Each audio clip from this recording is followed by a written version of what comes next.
There's 7,000 things happening this month. One of our last contests is coming up. And it's going to be rough. And the rough thing is that I'm not going. So I'm double booked. I can't go. Which means I don't have control over what's going to happen. And you know how much teachers love that. So here's hoping for the best.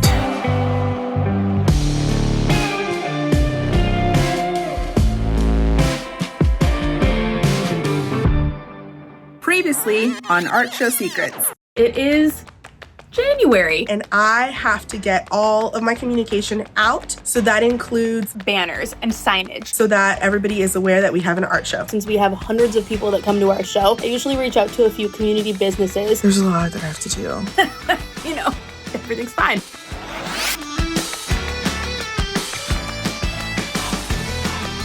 Hi y'all, my name is Jenn Russell and I am a high school art teacher in North Texas. Hey everyone, I'm Sarah Kraske, elementary art teacher in Cambridge, Wisconsin, Welcome to the Art of Education University's Art Show Secrets, where we go behind the scenes of what it's really like to put on an art show. from start to finish. It's February and for us it is contest season. So we got a lot to do. I got a big old to-do list, and that to-do list never stops growing. So We're really focused on getting the artwork from the kids, making sure that it's organized, labeled correctly, all the things. we have kind of an impromptu district show that has popped up. We're doing a little communication to make sure everybody's on the same page for the art show. So it's exciting, but Lots of things to do. a wild time. Today I'm coming from my storage closet because I've got a few tips on how to just survive contest season and get some traction going on not only contest season but on your shows. The first tip I have is make sure that you get your stuff out to the community. We send out posters like this to our surrounding businesses, the feeder schools. I send it home with like the students, and I will do the same thing with our end of the year show, but I will do that probably in March or April. Our show date got changed. So I'm gonna have to adjust a little bit for that. But another thing that we do is we send out an email individually to parents, and then our school sends out a community newsletter. Our principal invites our staff to submit to the newsletter, and we use that a lot. The storage boxes that we made earlier in the year are alive and well. These two boxes are going to two different places, and then we have a portfolio that is going to our district art show. This is the easiest way for my brain to comprehend, really. So this box is going to the regional contest. This box is going somewhere else. And then again, our portfolio is going to our district show. But really, it's just sorting everything into its rightful box. One of the things that we are focusing on this month that's going to prepare us for our art show is all about our big collaborative pieces. Typically, it's our 4th and 5th grade students that are creating something that's going to be kind of like revealed during the art show. This mural that we did a few years back was done by all of our 4th and 5th grade students, and we revealed that at the art show. So that is similar to what is happening this year, which is taking big wooden boards, we are painting them, and then we're gonna make a big grand mobile for the front foyer of our school. This hanging rainbow installation is another example of a large-scale project that our art club has created with these little plastic hoops and then macrame cord. The benefit of these pieces is that we have this big grand reveal that happens at the art show and kind of celebrates what we've been working on as an art club the whole year. So it really highlights our 4th and 5th grade students and the amazing things they've done as our kind of like big art installations. So this year, those painted boards becoming our mobile are going to be revealed at the art show. Okay, so I'm gonna take y'all with me to go pick up artwork, and then we will put it away all together. So today is our district art show pickup. So the gallery has been up for about a month, and I'm gonna take y'all with me. So we're walking into our gallery space. You can kind of see everything's been taken down. I think our pieces are the only ones that are left. Which is really nifty. So this is my pile to pick up. This is the label that we put on our stuff just so that we keep it organized and it doesn't get lost. Once we get everything in and recorded and stored back in, like this is one of the pieces we just got, I have to go through, take off the label, make sure that there's a new label. That way they go back into storage, and then I just write down the next date when they need to be turned back into the next contest. That's just a little snippet of how I keep organized. I have to do a spreadsheet just so everything is in one place. I labeled all the contests, whether I got their pieces out on time, and then I received their pieces, and then they can go out to the next contest. And these are like forms and things that the kids need to turn in so that their artwork can be signed off. They have parent consent forms, and everything is on my trusty puppy clipboard, because I'm a visual learner, but I'm also a pencil girl. So if I have to scratch out or anything like that, that's just how I keep it organized, and that lives on my desk. So I see it and I know I can keep up with it. So this year there is a new art space that has opened up in our local community. We're collaborating as a district with that space to help create a little mini district show. So this was kind of like a quick impromptu situation, but it's all part of showing off our artwork and advocating for our students. I gathered about 20 pieces or so. They are currently matted and mounted. We kind of visited the high school and used their mat cutter and did a little bit of prep for it. So each school in our district, our middle school, high school, and us at the elementary, are creating a collection of pieces, and then we're gonna hang that show next week. Sometimes an art show doesn't have to be super grand and take over your whole school. It can be something that we just highlight a few students. As always, you can get some amazing resources through the Art of Ed University, including some of their resources for their pro packs. So there's a pro pack called Running a Successful Elementary Art Show. Just a little invite that you can quick print from that pro pack to have send home to parents and guardians about your upcoming art show to help get that sort of like artistic presenting mind opened up for your students. It's contest season, and I actually don't know why I say season when it's clearly just this month. Like, we prep, I guess, the month before or whatever. I say prep, but the kids have been working on it forever. Anyway, my boards have been ordered after that ordeal, which is great. I'll be glad when February is over, I guess. We can just say that.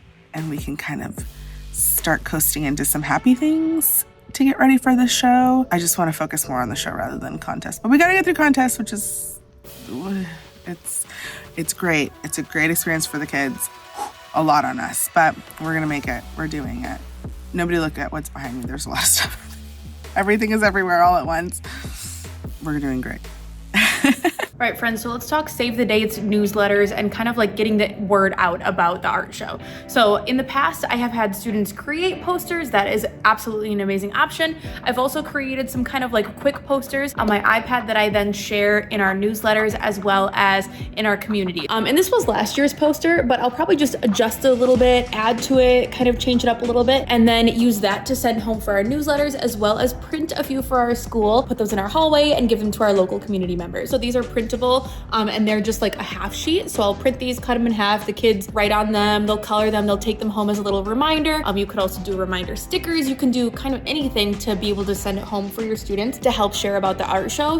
Another tip for wrangling students or getting their artwork in, we have 5 teachers on our campus and everybody is turning in artwork, and sometimes our students overlap. I send out passes and reminders weekly. I cut them out and it just says, your next piece is due on this day to me in my classroom. So that way they know that they have to bring it in. I usually make it due a couple of days in advance, so that way I can get all the labels on, all the paperwork on their cover sheet. It can go into storage, transportation is accounted for, and all of that. We also have digital communication that goes out to them and also to their parents, just in case they forget. But really, I find that the pass is really helpful, and sometimes they're attached with little treats just to incentivize my kiddos. Like, hey, here's a starburst. Don't forget to turn in your piece for the next contest, so on and so forth. And for the end of the year, I'm thinking of doing, or end of the year show, I'm thinking of doing something a little bit more fancy, so hold for that. We'll see what I come up with. Okay, checking in just a little bit of a real confessional as far as like how you feel during the school year. Sometimes teaching is hard, it's exhausting. Most of the time it's hard, but our school is starting something new called the Compassion Resilience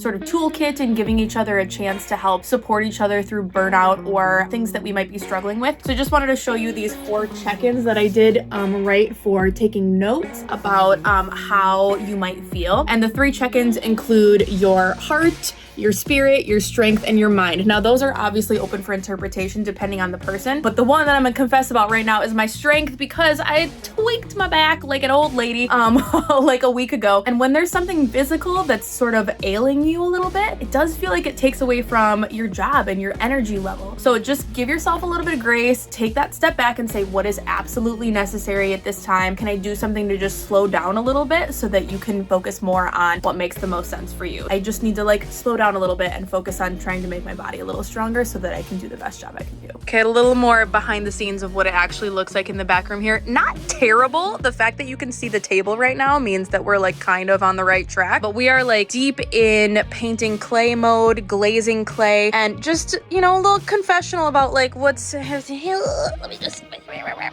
get through about like what's happening in the back room right now in the storage space. So we've got like all sorts of clay projects, just drowning in things to put out. But you know, this is kind of how it happens. This is what it is. Thanks for joining me on this journey of my organized pile chaos. If you're enjoying all of these tips, make sure to check out Pro Learning, an on-demand professional development for art teachers with hands-on tutorials, resources, and strategies. If you're a Pro member, then awesome. We have a pack for you on how to showcase student artwork. We do a few of these throughout the year, but the ones for us that we're gonna do for the show, my AP kids are gonna do this one. We're gonna have hallway display and of course the art show. We are going to rotate on community or on school grounds really, and then post on social media is really big for us. But this is just a great list and I use it like, this reminds me, okay, I gotta send my newsletter preview for my parents in April. So it kind of also acts like a guide and planner. It has the standards up there and all of this. Again, this is just one of the pro resources that comes with this pro pack. So I definitely encourage you to take advantage of it. If you're not a pro member,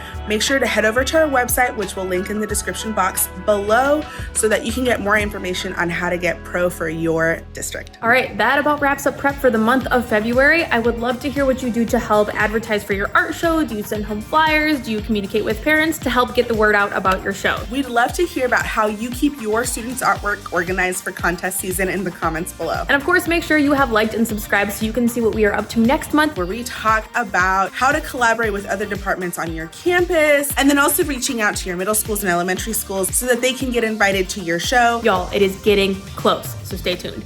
Bye! In the next episode of Art Show Secrets. The board saga continues. We might not have boards for this year. I think I am done.